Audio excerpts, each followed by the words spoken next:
Hello students, I am Dr. Mamta, your biology mentor. Welcome to Word Student School.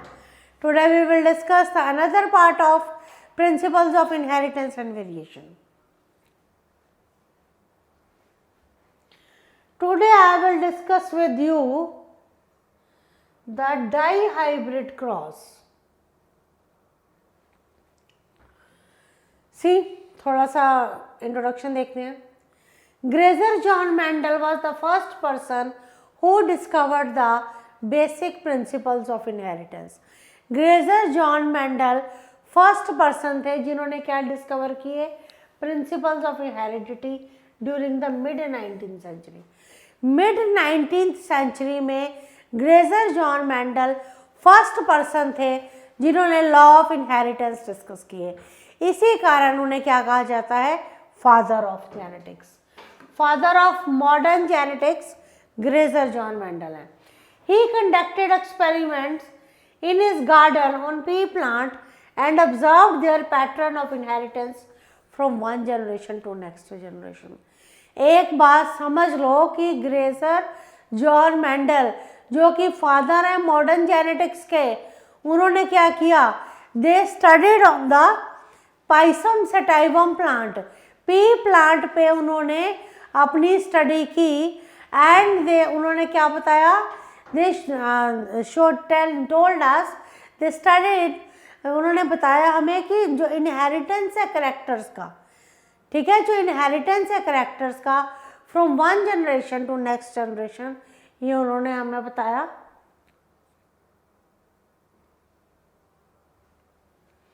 Mendel led the basic ground work in the field of genetics. Mendel ने क्या किया, basic ground work किया in the field of genetics and eventually proposed the law of inheritance. और क्या बताए, law of inheritance बताए. Law of segregation, law of independent assortment and law of dominance are the three laws of inheritance proposed by Gregor Mendel. Law of inheritance, law of dominance, law of segregation and law of independent assortment. These are the three laws given by the Mendel. These laws came into existence from his experiment on pea plant. ये जो laws थे, law of dominance, law of segregation and the law of independent assortment, ये कब उसमें आए, existence में कब आए, they came into existence from his experiment. जब उसने experiment किए पी प्लांट के ऊपर, तब उसके बाद उसने कुछ लॉज हमारे साथ डिस्कस किए, law of dominance, law of segregation and law of independent assortment.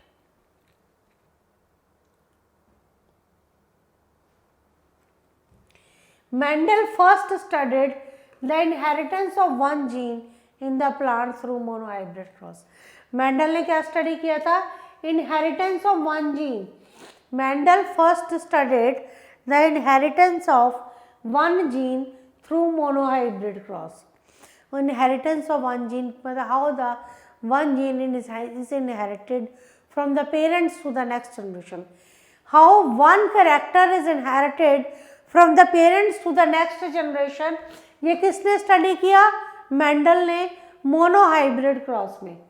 He considered only a single character. उन्होंने क्या कंसिडर किया, सिंगल करेक्टर कंसिडर किया, जैसे plant height on the pair of pea plant with contrasting traits. तो जो Mendel थे उन्होंने क्या किया, he considered only a single character. Single character कौन सा था, plant height on the pea plant with one contrasting trait. Later he studied the inheritance of two genes. उसके बाद उन्होंने क्या स्टडी की, inheritance of two genes in the dihybrid cross. तो Mendel की जो रिसर्च थी, जो मेंडल की स्टडी थी, वो सबसे पहले उन्होंने मोनोहाइब्रिड क्रॉस पे की, जिसमें single character plant height was inherited.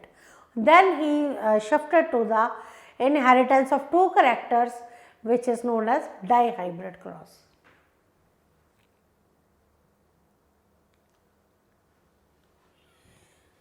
Mendel studied the following 7 characters. ये 7 करेक्टर्स हैं जो मेंडल ने स्टडी किए. Mendel studied the following 7 characters, stem height, tall है कि ड्वार्फ है, सीड शेप राउंड है या रिंकल्ड है, सीड कलर येलो है कि ग्रीन है, पोड कलर ग्रीन है कि येलो है, पोड शेप इन्फ्लेटेड है कि कंस्ट्रक्टेड है, फ्लावर कलर वायलेट है या वाइट है, फ्लावर पोजीशन एक्सियल है या टर्मिनल है. So these are the 7 contrasting characters studied by the Mendel. ठीक है.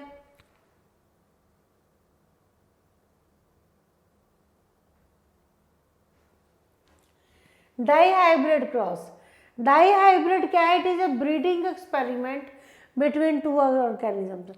डाईहाइब्रिड क्रॉस क्या होता है? ब्रीडिंग एक्सपेरिमेंट है.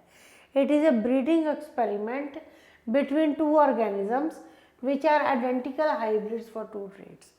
डाईहाइब्रिड क्रॉस में आप क्या, मेंडल ने क्या स्टडी किया? Inheritance of 2 characters. तो it is a breeding experiment between the 2 organisms. ये ब्रीडिंग एक्सपेरिमेंट है 2 ऑर्गेनिजम्स के बीच में which are identical hybrids for 2 traits. जो क्या है? आइडेंटिकल हाइब्रिड्स हैं 2 ट्रेट्स के. In other words, a dihybrid cross is a cross between 2 organisms. Dihybrid cross क्या है? देखिए, क्रॉस है between 2 organisms with both being heterozygous with 2 different traits. तो क्या है ये? डाईहाइब्रिड में 2 कैरेक्टर्स आप कंसिडर करते हो, round and yellow, wrinkled and green. तो ये आप दो कैरेक्टर आप इसमें डिस्कस करते हो. The individual in this type of trait, जो इंडिविजुअल्स हैं, they are homozygous for a specific trait. तो ये आप इस तरह से डिस्कस 2 ट्रेट्स लिए उसने. क्या आया? Capital Y, small Y, capital R, small are.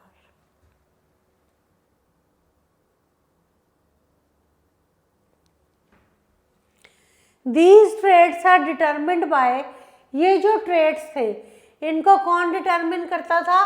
They were determined by DNA segments called genes. तो डाईहाइब्रिड क्रॉस में क्या होता है? The parents carry different pair of alleles for each trait. जो पेरेंट्स हैं, ये जो पेरेंट्स हैं, they carry different pair of alleles.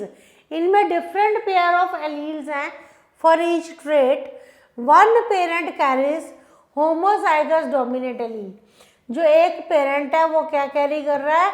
homozygous dominant allele, while the other one carries homozygous recessive allele.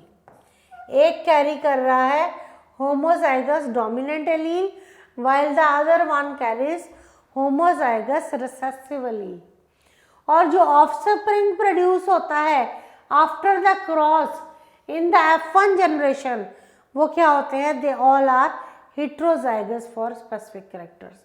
तो जो इसमें ऑफस्प्रिंग प्रोड्यूस होता है after the cross in the F1 generation, वो सारे क्या होते हैं? हेट्रोजाइगोट्स होते हैं फॉर ए पर्टिकुलर ट्रेट. तो ये जब आप एग्जाम्पल, ये मैंने आपको पहले भी डिस्कस किया है, बताया मैंने आपको. तो देखिए ये इस तरह से पेरेंट जनरेशन क्रॉस हुई तो ये बना. तो गैमीट्स आए फ्रॉम द हेट्रोजाइगस पेरेंट्स. तो इस तरह से आपके पास जनरेशन आ गई. ठीक है. तो जो डाईहाइब्रिड क्रॉस में रेशो आती है वो 9:3:3:1 होती है.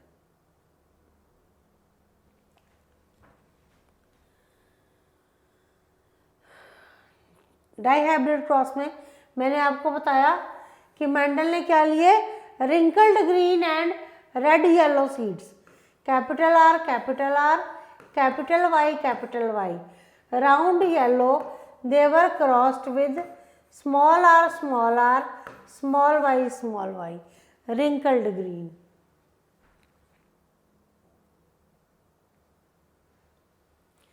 ही ऑब्टेन्ड ओनली, तो क्या मिले? राउंड येलो सीड्स मिले F1 जनरेशन में. इससे ये क्या इंडिकेट करता था कि round shape and yellow colour seeds are dominant in nature. तो मीनवाइल जो wrinkled shape and green colour of seeds है they are recessive in nature. तो जो F1 प्रोजेनी जो आई उसको सेल्फ पॉलिनेट किया गया, तो क्या आए 4 डिफरेंट कॉम्बिनेशन आए सीड्स के इन द F2 जनरेशन। कैसे? ये है आपके राउंड येलो, इसको क्रॉस किया रिंकल्ड ग्रीन के साथ, तो क्या आया capital R capital Y, small r small y। तो क्या आया capital R small r capital R small y, small r capital Y and capital small y small y। तो इस तरह की कुछ आपके पास 4 डिफरेंट कॉम्बिनेशन आए, 4 डिफरेंट कॉम्बिनेशंस।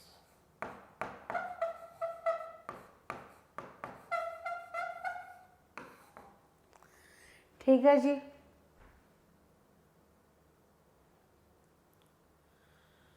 देवर रिंकल्ड येलो, रिंकल्ड येलो थे, राउंड येलो थे, रिंकल्ड ग्रीन थे। तो ये जो फिर रेशो आई वो क्या थी 9:3:3:1। During monohybrid cross of these traits, he observed the same pattern of dominance and inheritance. जब मोनोहाइब्रिड क्रॉस उसने देखा तो उसने क्या ऑब्जर्व किया, same pattern of dominance, same pattern है डोमिनेंस और इनहेरिटेंस का। फिनोटिपिक रेशो आती है 3:1, ठीक है जी।